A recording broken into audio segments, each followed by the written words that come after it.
Roma, París, Madrid, Londres. He recorrido toda Europa, pero siempre he regresado a Amberes, a esta casa donde viví, amé y trabajé hasta el último día de mi vida. Han pasado varios siglos y, sin embargo, aquí nada ha cambiado. El 30 de junio de 1640, yo, Pieter Paul Rubens, cerré los ojos y, Dios me perdone, me convertí en inmortal. Y desde hace 4 siglos, os escucho.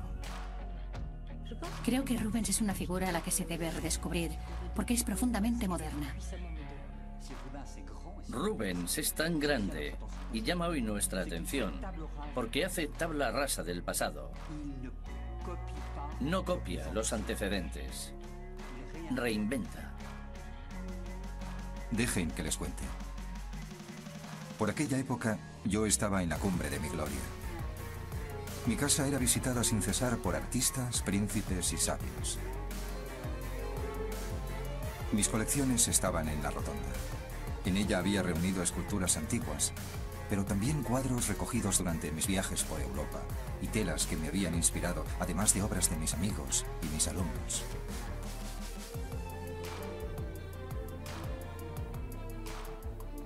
Me gusta mucho este cuadro de Guillaume Van Eyck. No reproduce mi estudio, sino el de un amigo coleccionista como yo. Me traslada a la década de 1620. Ese soy yo, con 44 años. Amablemente, el pintor me rejuveneció. La prosperidad y la paz dependen en este momento de los 2 personajes que aparecen sentados a mi derecha, la infanta Isabel y el archiduque Alberto. Reinan en nombre del muy católico rey de España en el territorio que hoy se conoce como Bélgica. Por encima del grupo se ve uno de mis cuadros, La batalla de las Amazonas. Toda mi vida he detestado la violencia, siendo hijo de exiliado. Nací en 1577, lejos de Flandes, entonces azotado por una guerra de religión que enfrentaba a la España católica con los Países Bajos protestantes. Tenía 10 años cuando llegamos a Amberes. Flandes continuó siendo católico, pero ¿a qué precio?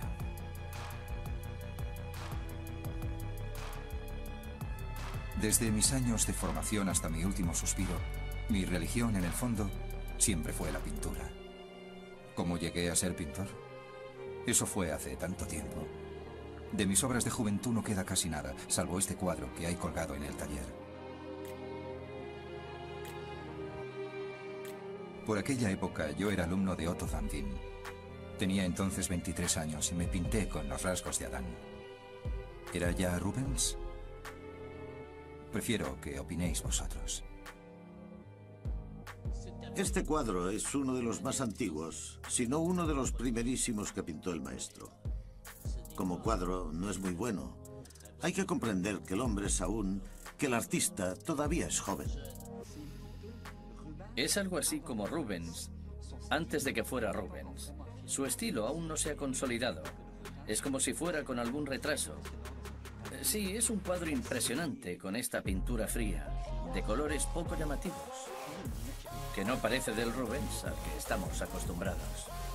La particularidad de Rubens en este caso es haberse dedicado a un gran formato y clarificarlo, ofrecer la sugestión de la carne, el aspecto natural, ese aspecto liso y al mismo tiempo escultural, que es una de las características de la obra de Rubens.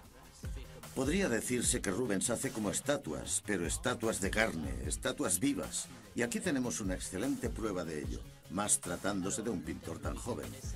El cuadro es interesante porque denota una profunda influencia italiana. ¿Acaso es italiano? ¿Acaso es flamenco? En realidad es cosmopolita. El conejito, por ejemplo, ese conejo que se ve a los pies de Eva, procede sin duda de los grabados de Durero y revela un temperamento asociado a la mujer, un temperamento impulsivo, un temperamento lujurioso.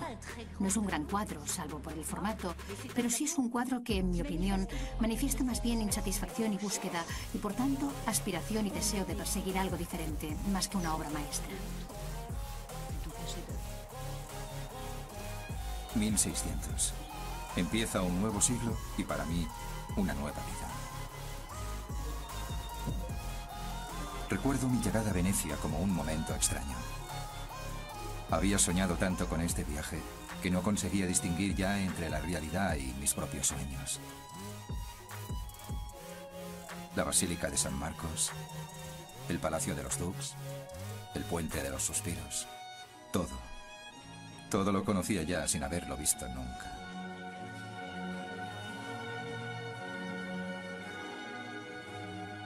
Otto van Veen, mi maestro de Amberes, me había contado tantas cosas de su estancia en Italia. Él me indujo a emprender este viaje, sin el que la formación de un pintor no estaba completa.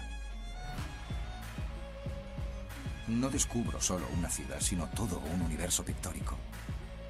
En la escuela de San Roque, la crucifixión de Tintoretto se graba para siempre en mi memoria.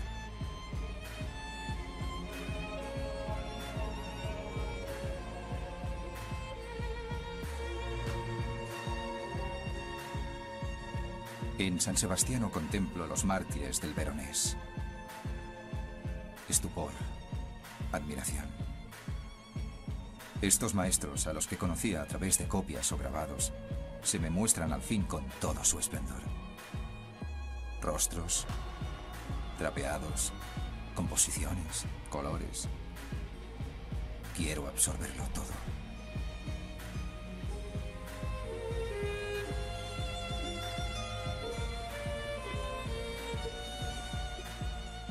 En el Palacio de los Dux conozco a Vincenzo Gonzaga, duque de Mantua. Busca un retratista de corte. Le enseño mis dibujos y decide contratarme.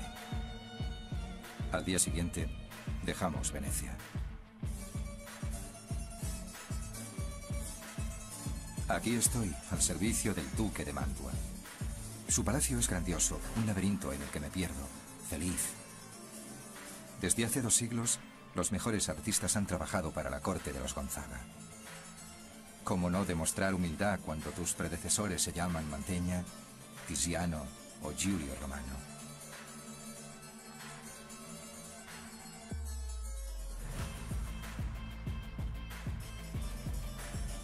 La iglesia de San Andrés fue diseñada por Alberti, uno de los espíritus más elevados del Renacimiento.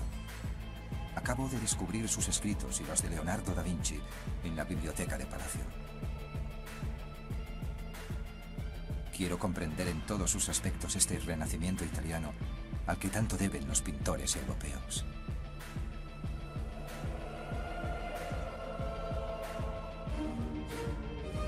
Como le digo en mis cartas a mi hermano Philippe, la vida en la corte es apasionante. Monteverdi está creando un arte nuevo, la ópera. Galileo ha inventado un extraño anteojo que permite observar los planetas. En este palacio, el menor pasillo, la galería más exigua, están decorados con obras maestras. Me paso horas y horas contemplando los frescos de Mantegna en la cámara conyugal.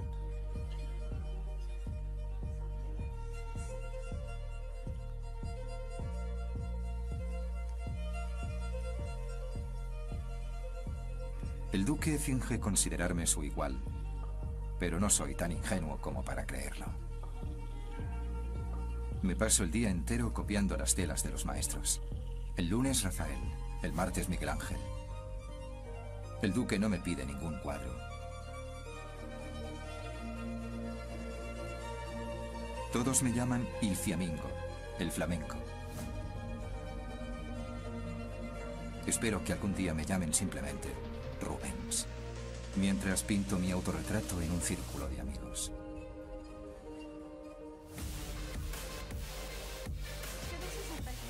Lo notable de este autorretrato es que Rubens se representa rodeado de otros personajes.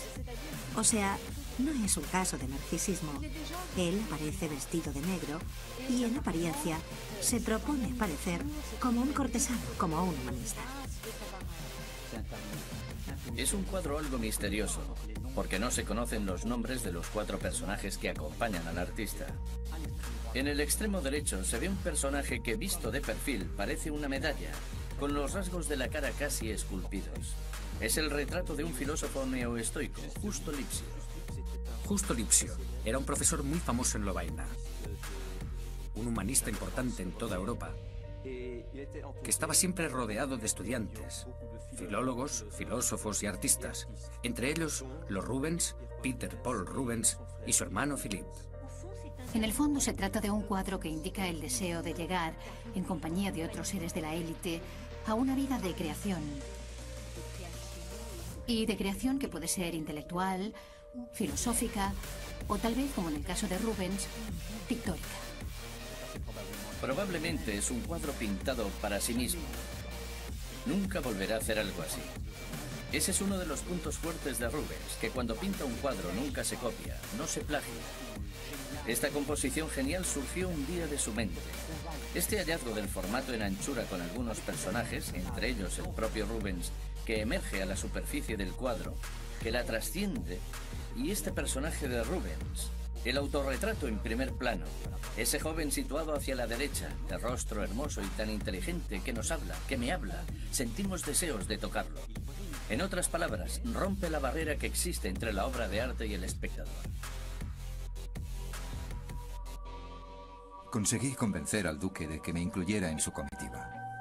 Estuvimos en Florencia para asistir a la boda de María de Médicis con el rey de Francia.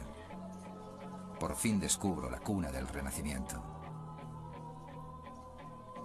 En la plaza de la Signoria, las obras de arte se exponen a la vista de todos, como en tiempos de la antigüedad. La desnudez de estas esculturas parece surgida de la idea misma del pecado de la carne. Qué lejos estoy de Amberes.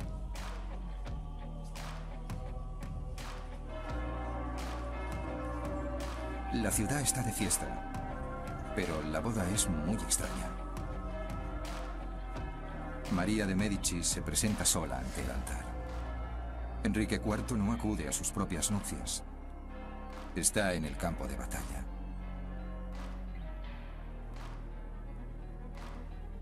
Vincenzo Gonzaga me envía a Roma.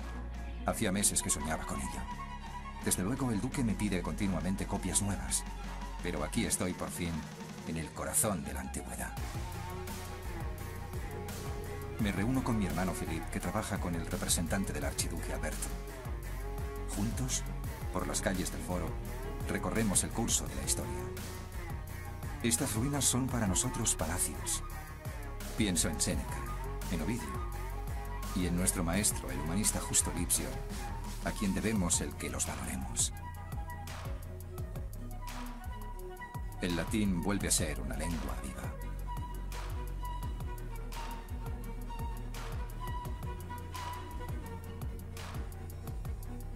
Estoy en Roma ante todo para obtener encargos para mí.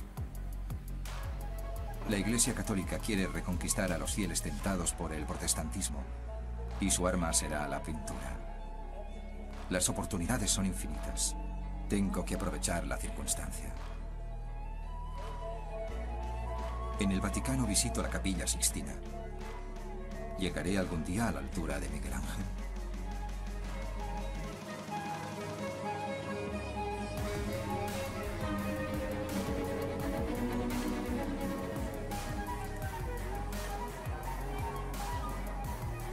La corte papal es un laberinto complejo, donde los cardenales son dueños del poder.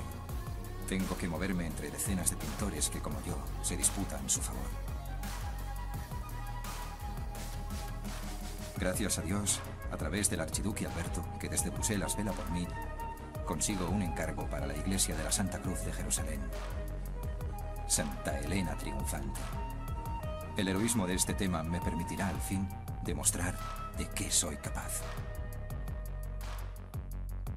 Los italianos, en general, pensaban que los flamencos eran, sobre todo, buenos miniaturistas, que hacían bien las cosas pequeñas, los paisajes y demás, pero evidentemente la ambición de Rubens iba mucho más allá y deseaba pintar temas históricos, grandes escenas, como, por ejemplo, las que pintaban Tintoretto o el Veronés en Venecia. Creo que, como todo joven que tiene su primera oportunidad y quiere demostrar a toda costa de lo que es capaz, exagera un poco. Exagera en virtuosismo. Exagera en la complejidad de la composición. Está en esa santa que evoca a Santa Cecilia, que recuerda a las santas de Rafael, y que por tanto nos dice, soy un digno émulo de Rafael. Y luego esa composición tan complicada, con esta cruz que evidencia cierta pesadez, a decir verdad, con esta combinación con profundidad de arquitecturas, que en esta ocasión derivan asimismo de un tapiz de Rafael. Y luego quiere demostrar también que es un pintor de detalles, y por eso se esmera en el brocado dorado, naranja, de la santa, y se percibe el esfuerzo. No, Rubens no imita, supera, retransciende, reactualiza, por decirlo así, el pasado imperial, la idea del triunfo como homenaje a la antigüedad. Porque esta figura de Santa Elena debe entenderse como una estatua romana, como homenaje a Rafael, con ese rostro liso y en cierto modo irritante. Homenaje al renacimiento veneciano tan pictórico y brillante, muy fuerte, con esa luz. Todo ello se fusiona para producir una pintura intensa, incluso algo brutal, un tanto embarada todavía, pero así es el primer Rubens, el Rubens joven. Aún así, es un cuadro prometedor, un cuadro rico en promesas.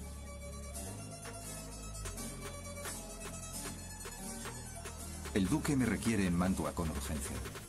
Me necesita para una misión en la corte de España. Embarco en Livorno en 1603. El objetivo de mi viaje es entregar al rey Felipe III una serie de regalos destinados a granjearse su favor. El duque espera así obtener del rey el cargo de almirante de la flota española. Caballos, carrozas, jarrones de cristal, arcabuces, vajillas de plata y 22 cuadros. Ninguno de ellos mío. Más que una misión diplomática, parece una mudanza. ¿Estoy aquí por deber o por ambición? Yo, un pintor desconocido de 26 años admitido en la corte de un reino que domina Europa y el Nuevo Mundo. En el Palacio de El Escorial descubro la pintura española. Las obras de un pintor conocido como el Greco me sobrecogen profundamente. ¿De dónde surgen esas formas, esos colores? Llevo 6 meses en España y aún no he sido presentado a Felipe III. A pesar de sus regalos, el duque no obtiene el cargo de almirante al que aspiraba. Pero no he venido hasta aquí en vano. Uno de los cortesanos del rey, el duque de Lerma, se interesa por mi trabajo. Rubens concibe la idea de colocar a este noble en posición de hombre reinante. ¿Y cómo se representa el rey en aquel momento? ¿De pie? Y, si es posible, cuando también se ocupa de los temas de la milicia, es representado como caballero, montado a caballo. Así pintó Tiziano a Carlos V. No obstante, Rubens no solo adula al duque de Lerma, no solo rivaliza con Tiziano, sino que incluso complica aún más las cosas. Al copiar a Leonardo, Rubens sitúa en Scorzo 2 perspectivas altamente singulares. Un caballo que parece salirse del cuadro para avanzar hacia el espectador. Es una proeza de un virtuosismo técnico de todo punto admirable. Yo creo que Rubens es el mayor caníbal, por decirlo así, de todos los artistas. Encuentra tema absolutamente en todo. Y con una alquimia propia, lo transforma en algo que ya no es ni Leonardo, ni Tiziano, sino Rubens. Durante el buen tiempo, la vida de la corte de Mantua se trasladaba al Palacio del Té, una fantasía obra de Giulio Romano, que era pintor y arquitecto.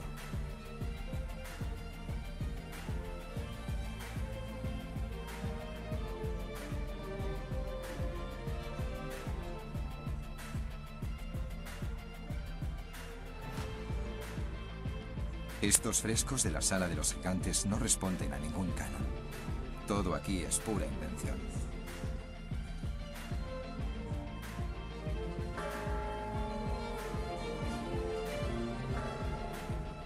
Me maravillo a diario de la gran cantidad de obras maestras que pueden reunirse en una ciudad tan pequeña. La catedral compendia 4 siglos de arquitectura. La fachada es barroca, el campanario románico y la nave renacentista. Y a pesar de todo, el conjunto es armonioso. Tradición e invención, eso es lo que debo lograr.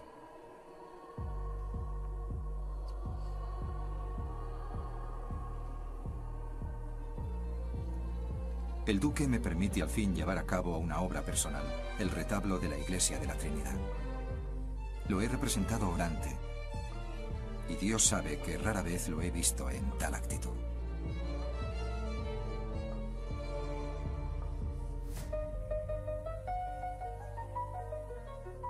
Salgo hacia Roma, donde me reúno con mi hermano Felipe. Me da noticias de nuestra madre, que ansía volver a verme un día. Hace ya 4 años que dejé Amberes.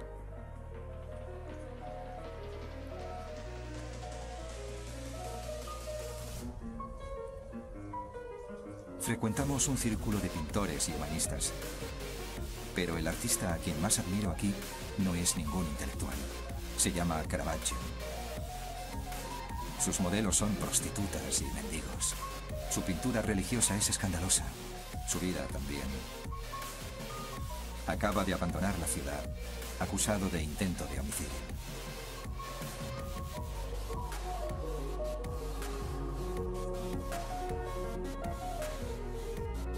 Adquiero para Vincenzo Gonzaga Muerte de la Virgen de Caravaggio, un cuadro que la Iglesia ha rechazado por indecente. Es difícil adelantarse a los tiempos. En mi opinión, el arte debe saber nutrirse del pasado para reinventarse. En mi pintura quiero reunir la antigüedad y el renacimiento, mezclar los evangelios y la mitología, a Jesús y Apolo. Un panteón nuevo para un siglo nuevo.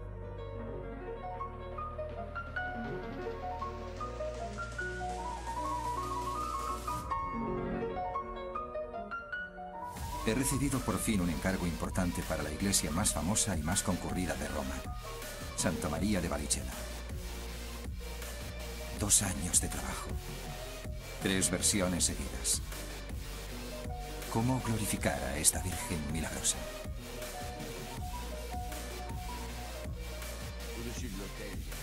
Encima del altar había un icono muy antiguo, casi bizantino, que supuestamente era la Virgen pintada por San Lucas.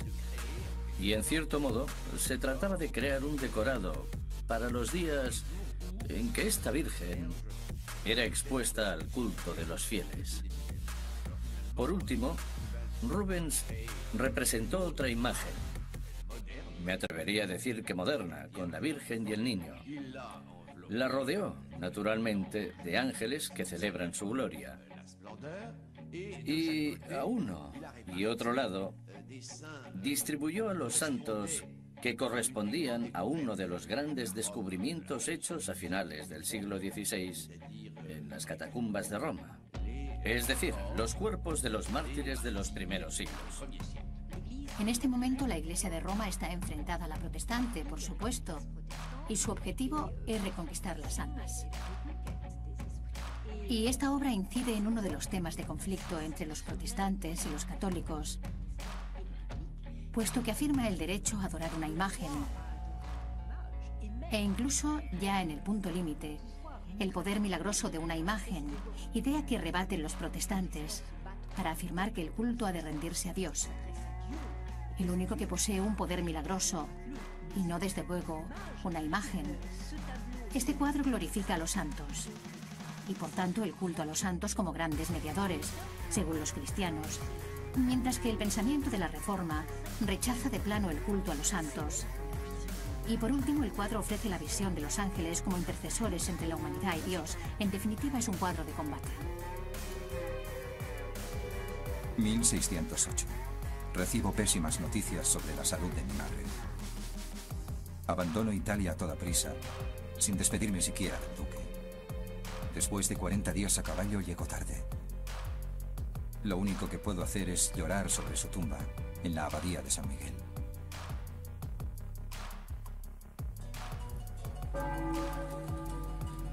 Un viento favorable sopla sobre mi destino y sobre la ciudad de Amberes. En 1609 se firma la tregua de 12 años entre España y los Países Bajos. Flandes recobra por fin la paz. El archiduque Alberto me nombra pintor oficial de la corte de Bruselas. Se me autoriza la residencia en Amberes, donde estoy exento del pago de impuestos. Se acumulan los encargos. Mis recuerdos de Italia se integran de manera natural en todo lo que emprendo. Conozco a Isabel Brand en casa de mi hermano Felipe. Tiene 18 años. Me enamoro. Nuestra boda se celebra en la iglesia de San Miguel, donde descansa mi madre. Toda la sociedad antwerpiense asiste a la ceremonia. La joven y rica heredera de Jean Brand se casa con el artista más célebre del momento, en Amberes. Forman una pareja ideal, y eso se percibe con claridad en el cuadro. Lo interesante es ver que ciñe espada, por más que este es el símbolo de la caballería. Esto significa que Rubens en ningún momento olvida las aspiraciones sociales que perseguía. De hecho, se trata del retrato de un aristócrata, más que del retrato de un burgués. Eso demuestra que el artista tenía una gran ambición social y artística.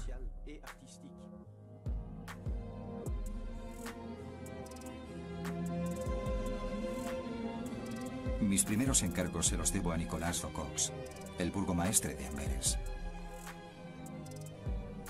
Dirige toda su atención a las iglesias devastadas por la guerra.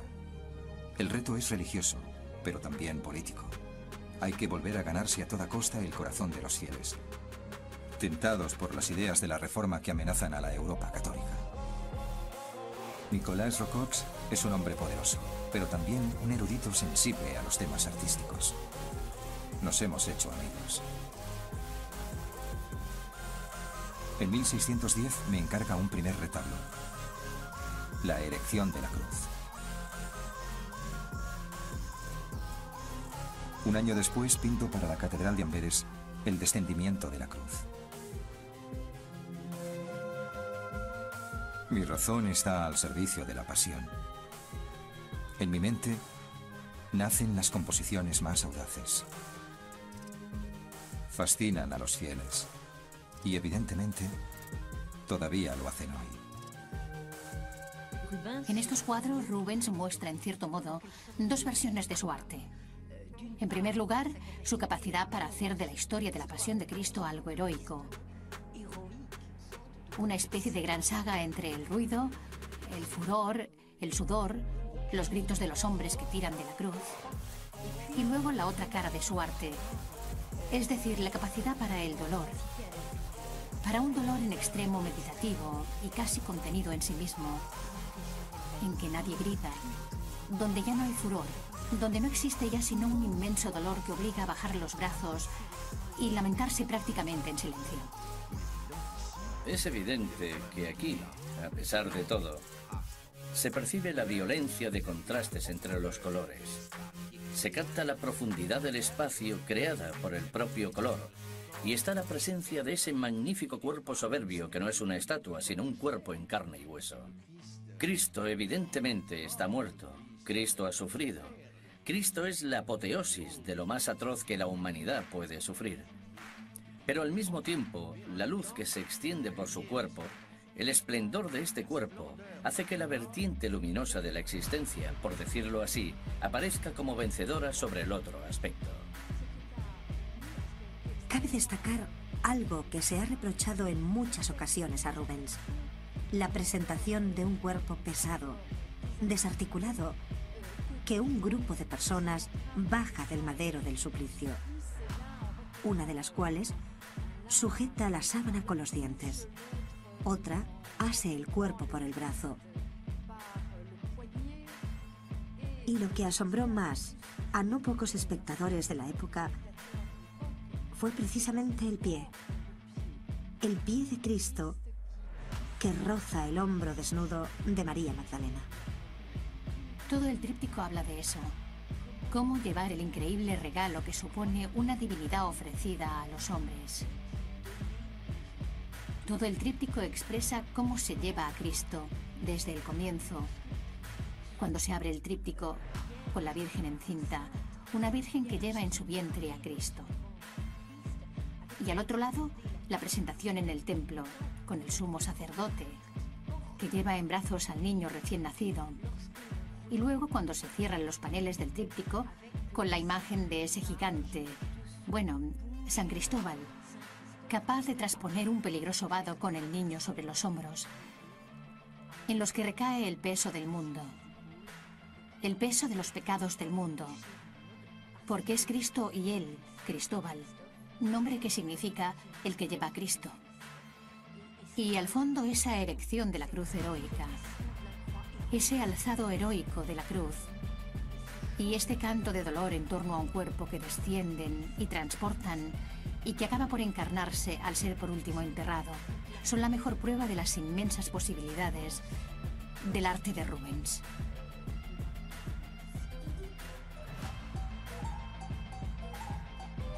En esta fecha empiezo a construir una casa adecuada. La fachada es flamenca, el patio italiano, las esculturas que coronan el pórtico, un homenaje a la antigüedad. En cuanto al taller, es moderno, funcional, concebido de modo que permita realizar varias obras a un tiempo. Decenas de alumnos trabajan en él. Cada vez pinto más en formatos pequeños que luego los alumnos amplían a las dimensiones del encargo. Todas las obras pasan finalmente por mis manos. Una pincelada, un rostro, un detalle especial, y el cuadro se convierte en un Rubens. Cuento 38 años. Todas las iglesias del norte se disputan mis cuadros.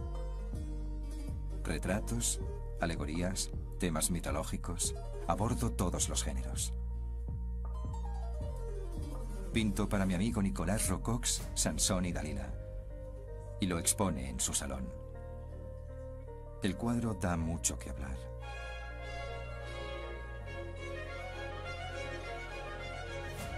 Llego a París en 1622. Ahora mi fama me precede. Estoy en Francia a petición de María de Médicis, a quien no he vuelto a ver desde su boda. La viuda de Enrique IV desea adornar la amplia galería de su nuevo palacio de Luxemburgo. 24 cuadros que evoquen su gloria. Es mi primer encargo regio. 3 años de trabajo y 20.000 escudos. Una jugosa suma que nunca cobraré. Historia de la muy ilustre vida y las heroicas gestas de la reina dama. El título no es mío. Los cuadros, sí. Cuando empieza el ciclo, Rubens sabe muy bien que pisa terreno minado, en cierto modo. Rubens ha de ser al mismo tiempo pintor y diplomático. Es decir, debe narrar la historia de una mujer poco agraciada que no fue amada por su marido, que traicionó a su país y, a pesar de todo, tiene que representarla como majestad. Para Rubens no se trata de pintar a María tal como es en realidad. De ahí la invención, o mejor dicho, la sistematización de una forma narrativa que pasa por la alegoría y mezcla en las mismas obras elementos históricos con elementos alegóricos. En cambio, en el cuadro en que María de Médicis llega a Marsella, bueno, en la parte inferior de la composición aparecen náyades, personajes del mundo de la divinidad grecorromana, de modo que hay una falta de verosimilitud. La palabra verosimilitud es un término clave para comprender el arte europeo de los siglos XVII y XVIII. Pero a falta de esta verosimilitud, no duda en hacer auténticas mezcolanzas en que los personajes del mundo mitológico dan la bienvenida a la Reina María. La galería se inauguró durante los esponsales de la hija menor de María de Médicis con Carlos I de Inglaterra en 1625. La ceremonia congregó a toda la aristocracia europea. Debo confesar que no soy el menos solicitado de los invitados. Monseñor, Eminencia, Alteza, ¿cuántos clientes potenciales?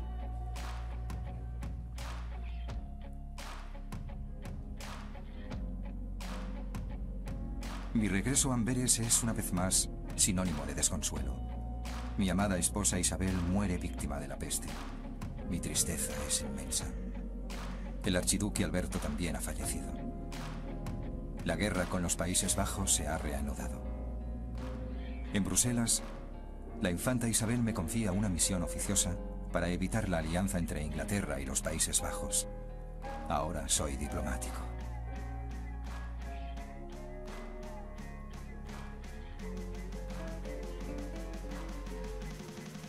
...1628, viajo a España como pintor. El verdadero objetivo de mi viaje debe permanecer en secreto. Mi misión, convencer al rey Felipe IV de la necesidad de acordar la paz con Inglaterra. La infanta Isabel espera así privar a los Países Bajos de su principal aliado en la guerra que mantienen con el Flandes católico.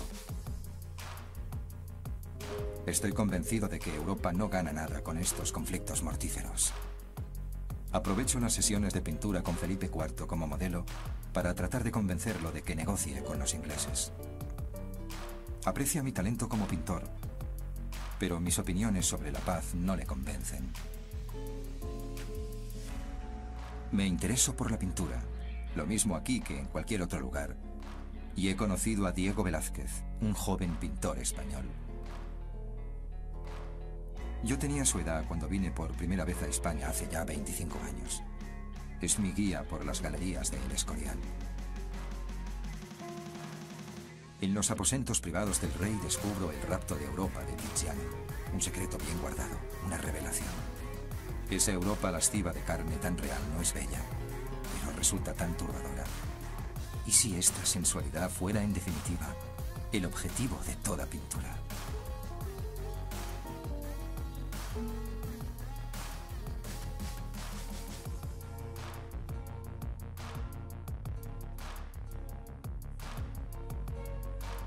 Con Felipe IV comparto la misma cultura, la misma religión. Pero yo no pertenezco a la nobleza. Lo sé muy bien. A eso se debe que el rey vacile en nombrarme embajador.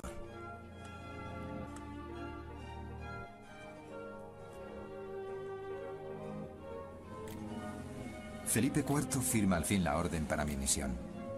Me pongo en camino hacia Inglaterra. El buque en que embarco en el puerto de Dunkerque se llama Aventura. Un nombre perfecto para una misión de final incierto.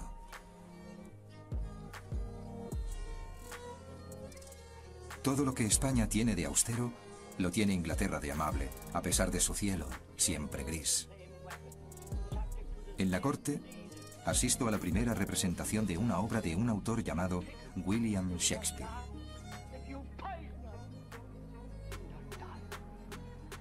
Una vez más tropiezo con el ánimo belicoso de cortesanos y ministros. Carlos I no es belicoso, pero quienes le rodean hacen todo lo posible por impedir una paz con el enemigo secular, España. En París, Richelieu mueve los hilos para hacer que fracase este proyecto que aislaría a Francia. ¿Conseguiré obtener la paz?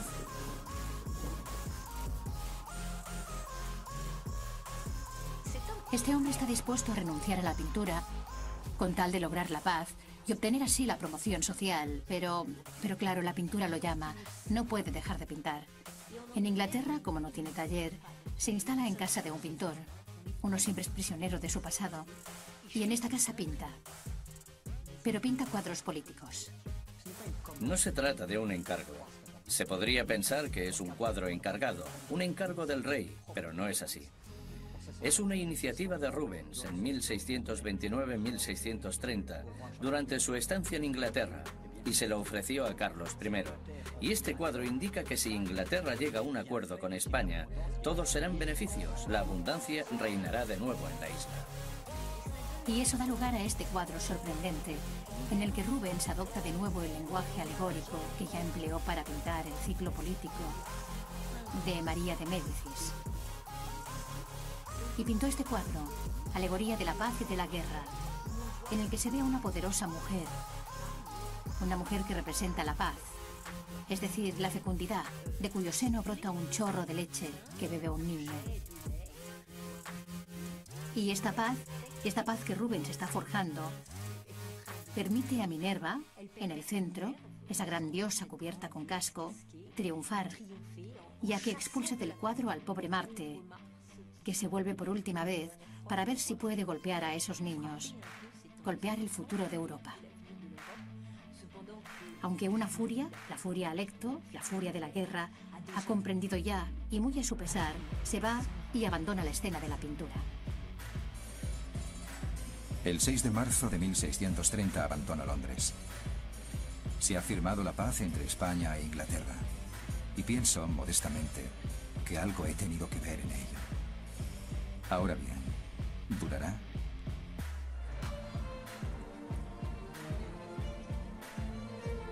Regreso a Amberes, cubierto de gloria, ennoblecido por Carlos I y Felipe IV. Tengo 53 años, una casa vacía, un estudio desierto. La diplomacia no me ha dado la felicidad. Como escribo a un amigo francés, decidí volver a casarme porque no me sentía aún lo bastante maduro para la templanza y el celibato. He elegido una esposa joven, de familia honesta pero burguesa, por más que se ha intentado que hiciera mi elección en la corte. Pero temía hallar en mi compañera el orgullo, ese azote de la nobleza. Deseaba una esposa que no se ruborizara al verme empuñar los pinceles. Se llama Helena Fourmont. Tiene 16 años, la misma edad que mi hijo mayor. Me entrego a esta Venus.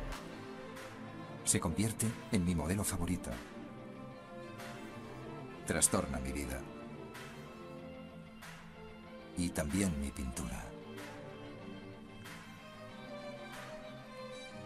Ella es quien aparece en este cuadro del cual decís que es mi obra maestra. ¿Por qué? Confieso que lo ignoro. Las tres gracias son, en cierto modo, la Mona Lisa, la Gioconda de Rubens. Es un cuadro formidable. También es un cuadro que pertenece hasta tal punto a nuestro patrimonio visual, a nuestro patrimonio mental, a la cultura de cada cual, que acabaremos por haberlo visto demasiado y por no saber ya mirarlo. La manera de pintar, con esa densidad de carne, de tejidos, de adiposidades, enseña algo a Rubens. Le revela lo que busca, algo que hace tiempo está buscando. Y es que la pintura está hecha para suscitar emociones. Emociones de índole sensual, al menos tanto como estética, que no es, como diría Poussin años más tarde, un deleite visual, sino el medio de provocar pulsiones eróticas. Y disponemos de un testimonio muy interesante acerca de las relaciones de Rubens con sus clientes. El cardenal Infante acude a ver a Rubens y luego le pide que atenúe los desnudos y borre ese aspecto de desnudez que puede parecer un poco erótico. Y el cardenal Infante escribe al secretario del rey de España que Rubens se ha negado, porque el desnudo de la mujer, el desnudo de los cuerpos femeninos, permite vehicular la luz. Y Rubens no cederá, así que el cuadro no se retoca. Esta carne significa que esta mujer es una verdadera mujer. En tanto que los pintores de su tiempo pintan, no sé, pintan estatuas inspiradas en la antigüedad y luego coloreadas a la manera de la carne femenina. Europa tiembla. Mantua ha sido saqueada. Y María de Médicis expulsada de Francia por Luis XIII. En Inglaterra, el poder de Carlos I. Yo ya no viajo, pero mis obras siguen recorriendo el continente. En Amberes, el impresor Baltasar Moretus publica a mi viejo maestro Justo Lipsia. La obra se ilustra con mis grabados. Todo el saber del mundo se ha reunido aquí. Acudo a esta biblioteca para encontrar refugio junto a mis amigos más apreciados, los libros. Aquí reina la paz. Fuera, ni yo ni nadie ha podido impedir los horrores de la guerra. Este es un cuadro de la última época de Rubens, con el lirismo pictórico llevado a su máxima expresión. Desde luego estamos lejos de su erección de la cruz o la Santa Elena de Grasse. El pintor ofrece aquí toda su evolución, pero al propio tiempo está directamente vinculado a aquellos. Muestra el mismo gusto por los colores fuertes y bien precisados, por las referencias a la antigüedad, las formas hermosas, los bellos gestos, el gusto por la carne. Todo reaparece en este cuadro, de una ejecución más ágil, más suave, característica del último Rubens. Por supuesto, Rubens refleja la guerra. Y en este cuadro representa la desesperación. Pero además siempre muestra lo que la guerra sacrifica. Es decir, en realidad no presenta la guerra como una especie de castigo al que la pobre humanidad está necesariamente condenada. La expone sobre todo desde la perspectiva de lo que la guerra hace que se pierda, de lo que hace que desaparezca, de lo que impide. Y en este cuadro aparece, por supuesto, ese cuerpo de Venus magnífico que indica que hay aquí mucha más verdad que en la violencia que está a punto de desencadenarse. E impedirá que se produzcan tanto los gozos de la tierra como los del cielo. Esta vez Venus, la fecundidad, la paz, retiene sin éxito a Marte, que la aparta brutalmente con ayuda de la furia Alecto, la furia de la guerra, que esta vez ha ganado. Rubens trabajó por la paz, apostó por ella. Estuvo a punto de abandonar definitivamente la pintura por ella. Pero la paz no triunfó. La guerra siempre derrota la paz.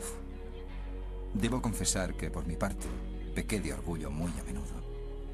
Al frecuentar las esferas del poder, creí que podría cambiar el destino de Europa. Pero el arte jamás ha modificado el curso de la historia. Me gusta deambular por la iglesia de San Jacobo. Aquí reposa mi cuerpo, junto al de Helena. Polvo. A menudo lamento no compartir la suerte del común de los mortales, no gozar del descanso eterno. ¿Acaso estaré maldito por no haberlo hecho cuando viví? Mi felicidad, mi fortuna, mi gloria han acabado por difuminar mi obra. ¿Quién contempla hoy realmente mis cuadros? Acercaos, mirad. Olvidad las tres gracias. Olvidad a María de Médicis. Olvidad mis crucifixiones. Acercaos más. Mirad. La pincelada, el trazo, el color, la evidencia de la pintura. La única huella de eternidad.